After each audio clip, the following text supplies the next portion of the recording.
Colombia সীমান্তে টানা ২ সপ্তাহে রক্তক্ষয়ী সংঘর্ষে উভয় দেশে প্রায় ৯ লাখ মানুষ বাস্তুচ্যুত হয়েছেন।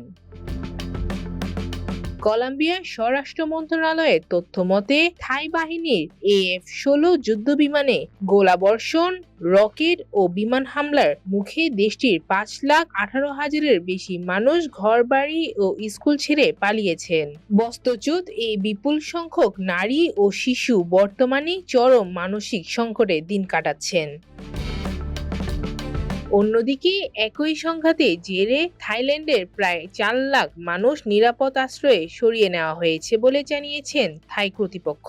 সীমান্ত বিরোধকে কেন্দ্র করে সৃষ্টি এই যুদ্ধ পরিস্থিতি দুই দেশের সাধারণ মানুষের জীবনে চরম বিপর্যয় নামিয়ে এনেছে।